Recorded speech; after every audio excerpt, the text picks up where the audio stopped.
What's up, everyone? My name's Jag, and I'm just another guy trading.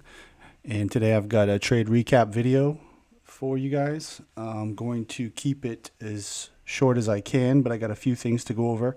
I'm going to go over the first I'm going to go over yesterday. I took 2 trades on SPY. They were not that great. They were pretty horrendous, but I will show you what happened.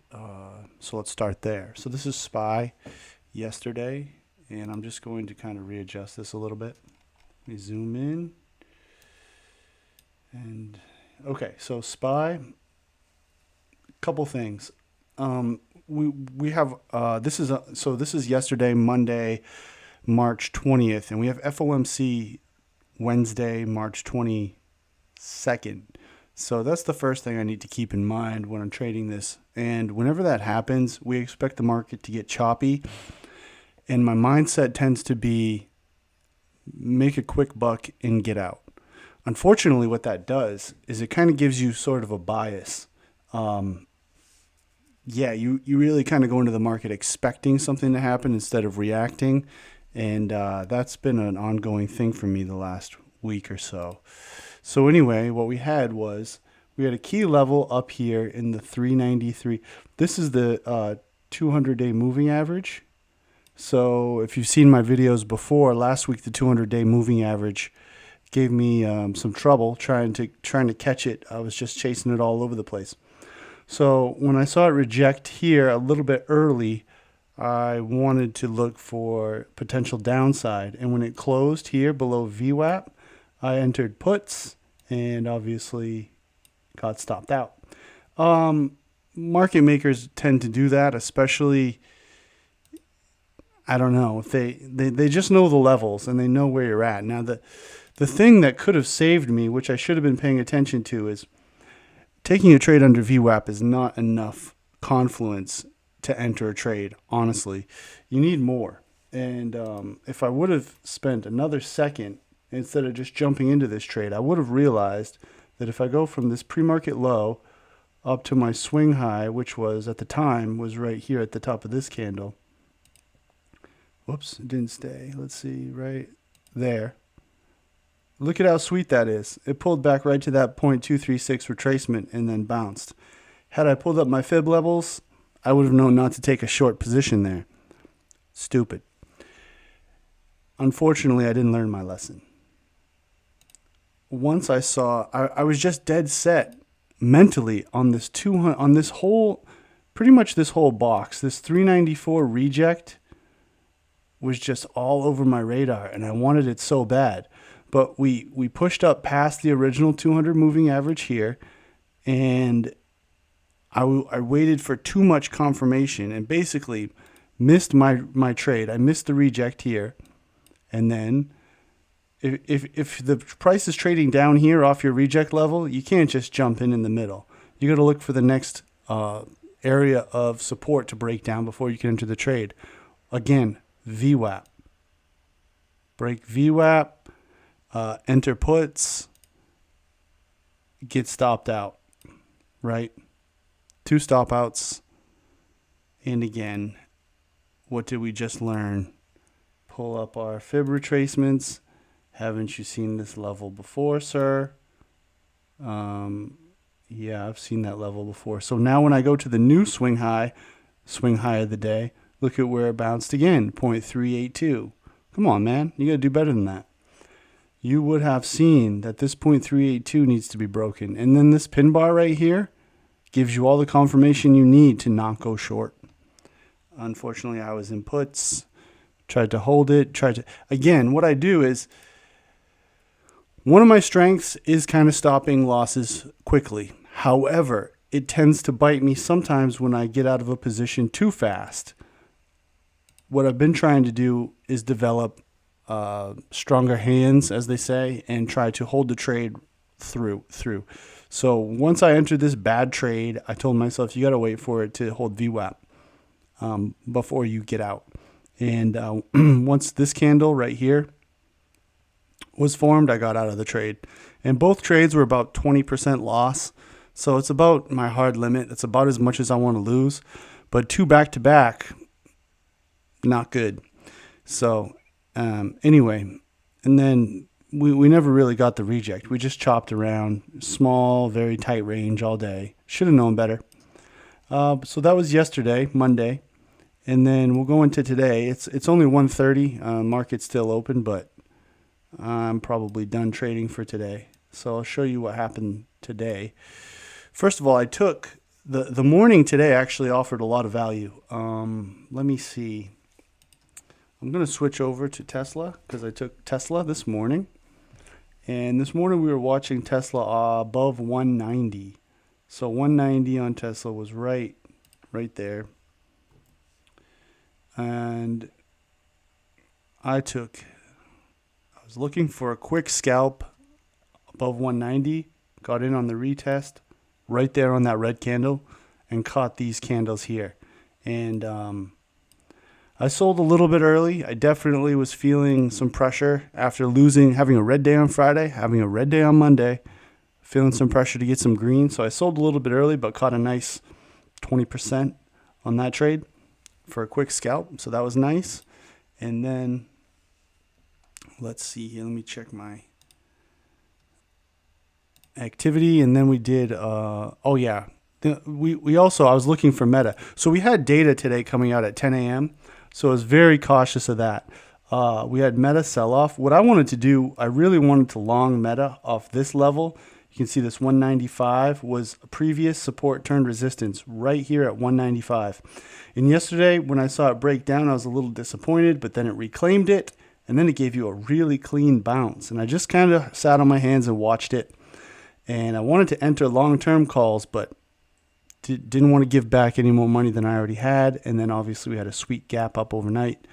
It faded that gap all the way down to the 200 moving average on the 5-minute and then bounced.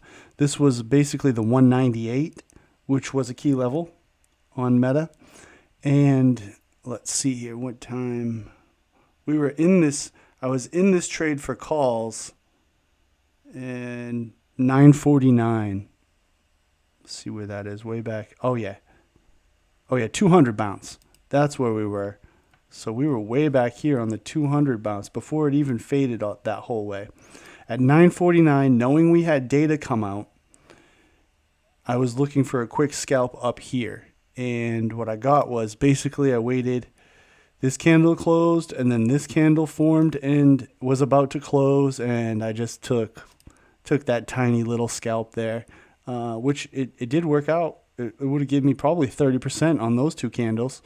But I stayed out of it because I didn't want to hold through data. That's kind of not part of my system, especially lately. Even if it doesn't seem like it's going to affect the market, it's just so volatile. You just never know. You don't know how the market's going to react to any type of news. So holding positions through some of that data is not really, especially if you're looking for a scalp anyway. So I exited that position at 9:50 when that candle, actually just before 9:50, I exited at 9:49 before this candle dropped and then closed. So I got a little tiny piece. Nothing to write home about. Felt bad that I missed the next two candles, but hey, data is data. I stuck to my plan, and you got to be proud of that. So then lastly, I took a SPY trade today, and this was a little bit interesting. So let me check the time, 10:17. So after the data came out, we didn't really react off of it. So it's always nice. It stinks that I missed my trade because we didn't really react to the data anyway. I missed the trade on Meta, but I moved on, saw past it, looked for setups here. Now we gapped up overnight. Now this is the SPY chart, and this is right where I took a short position, but I really did it because of the SPX chart. And I'm a little bit tired of SPX running on and filling gaps without me. And the nature of this market is gap up, fill the gap. So when we started the gap fill, which the gap fill is right there, you can see. Once we broke down on this candle below the gap fill, I jumped in with 0 DTE contracts right there at the top, and then sold into this here for about 30%. That's a 30% move. And you can see that there's actually a better trade And this isn't a great trade. I mean, it didn't have any continuation, but it was decent. It worked out, so it is what it is. But you can see the retest happened right here. The retest of that breakout zone or gap fill zone. So once it started the gap fill, came back, retested it, came down for a nice scalp, and retested it again, came down for a nice scalp. It's been chopping around ever since.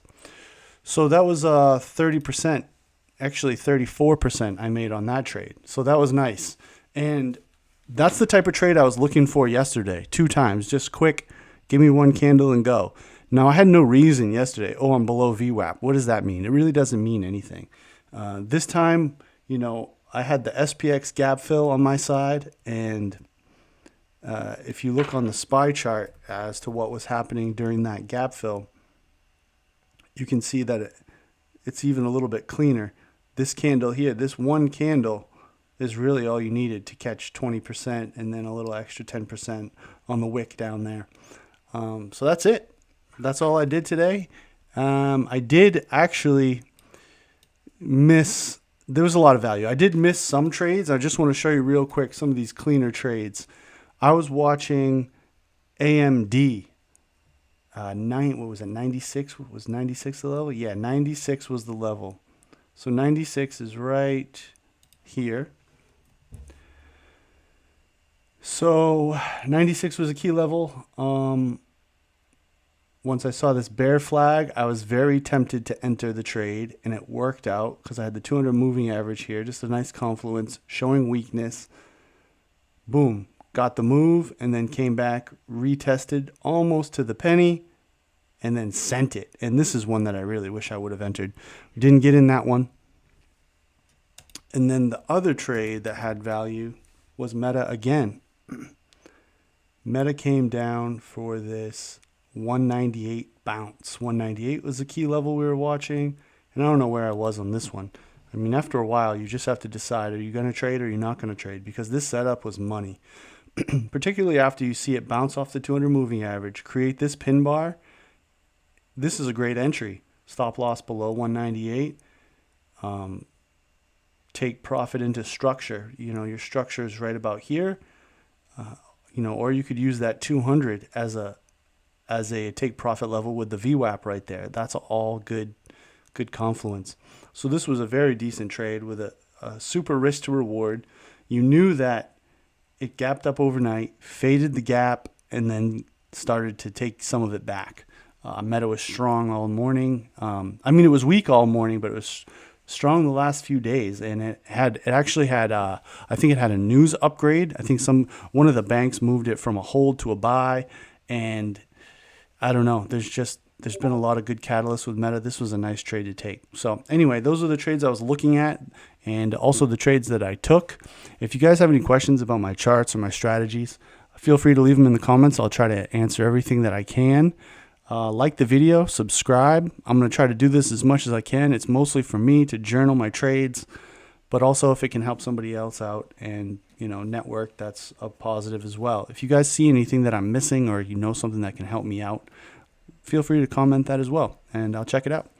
All right, guys, my name is Jag, and I will see you on the next one. Peace.